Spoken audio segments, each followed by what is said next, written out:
Hi there and welcome to Hyundai Power Products. My name's Adrian and today we're going to look at this HY275100 compressor. This is an oil-free compressor and as you can see, really sturdy packaging. So I'm going to open the packaging, get the contents out of the box so you can see exactly what you get. So as you can see, I've got the unit led on its side. What I did was put the box over onto its side and I've gently pulled the machine out onto the carpet here. I've left the plastic bag on for now. The reason I haven't put it up right is because of the outlet pipe. Until we've got the wheels and the feet on, the outlet pipe could clash on the ground. So I deliberately don't want to do that. I'll fit the wheels and I'll fit the rubber stoppers, then we'll stand the machine up.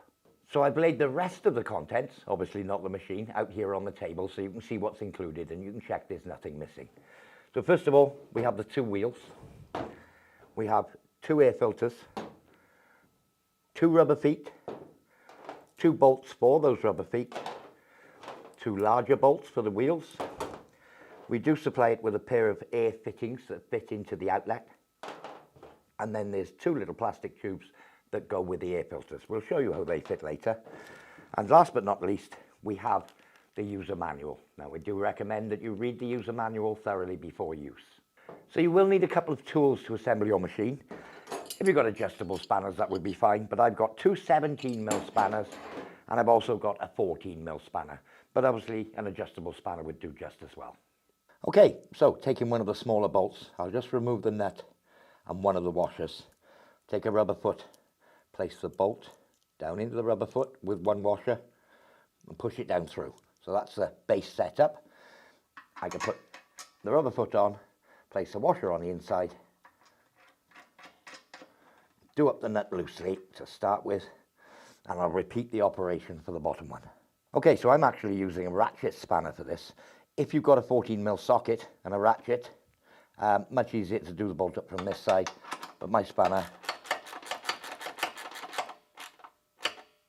tightened down firmly.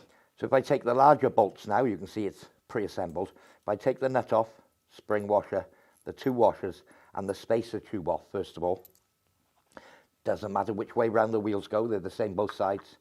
I can fit the bolt, then the spacer, the wide spacer, then one of the flat washers, and where are we? Pop it in the hole on the machine. So next, I put a washer on, spring washer, then the nut. So with those in place, I'll just loosely fasten that. I'll use the 17mm spanner on the inside, one on the outside, and whoop, tighten that bolt down into place. Now when it's correct, you'll see a little bit of float on the wheel. That aids with turning and stops it stiffening right up, but that is designed in. So exactly the same assembly method on the other side. I'll just pick the tank up, pop that in the hole, put the nut and washers on here, tighten up, and we're ready to put it up right. So the next thing we're going to fit is the air filter. So obviously the air filter again comes with this little plastic pipe which fits in, as you can see, into there. Threaded hole, you'll see one threaded hole on each one of the two pumps. Screw it into place, conventional thread. Hand tight is more than enough. I'll do the same on the other side. So it's diagonally opposite, so one on that side and one diagonally opposite on this pump. Screw it into place. Again, hand tight is enough. That's the two air filters fitted. So we mentioned earlier that we do supply the two air connectors. So these are Euro fittings, the two outlets on this pump. There's one for each. You can connect up your own hose, whatever hose you're using, with your clip.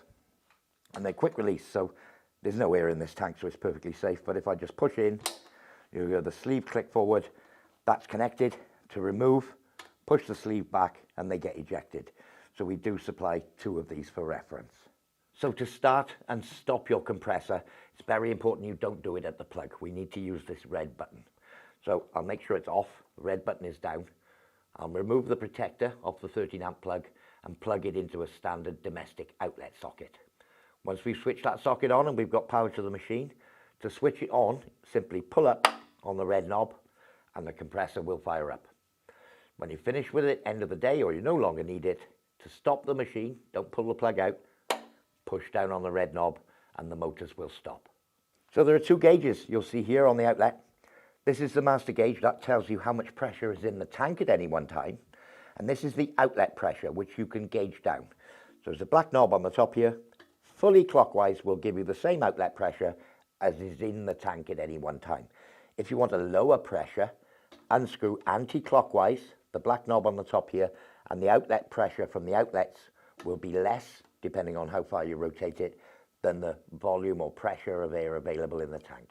So when you're using a compressor, obviously with atmospheric conditions, you do get a build-up of water in the tank, and it's important that you drain that regularly.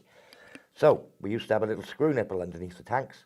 Again, you asked, we listened. It's now a simple tap with a piece of pipe. So in the vertical position with a little black tap, shuts the air off.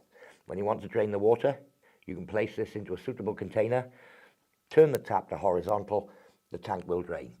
I typically do that with low pressure in the tank, maybe 1 bar, something like that, at the end of a day.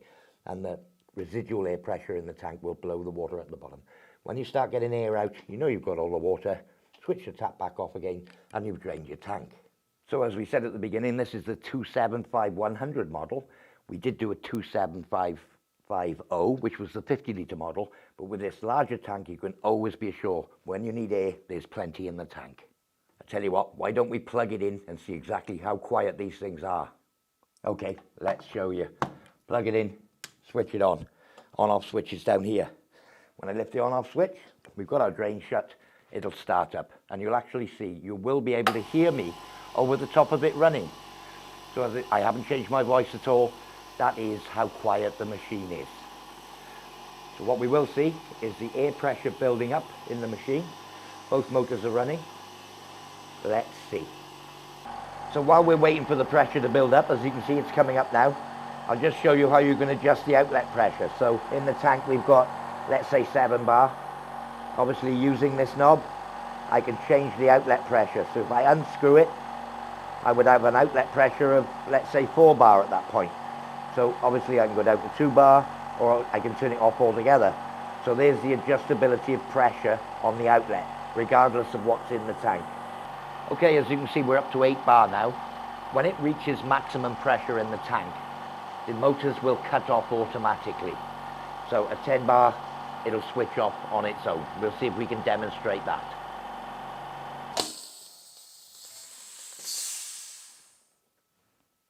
And there we are, it cut off at around about 10 bar, just above in this case. So I'm just going to let a bit of air go, and we'll see it cut back in again.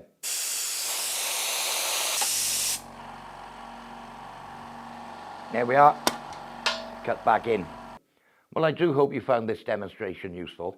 For more information on this or any of our other products, visit www.hyundaipowerproducts.co.uk. I've been Adrian, and thank you for watching.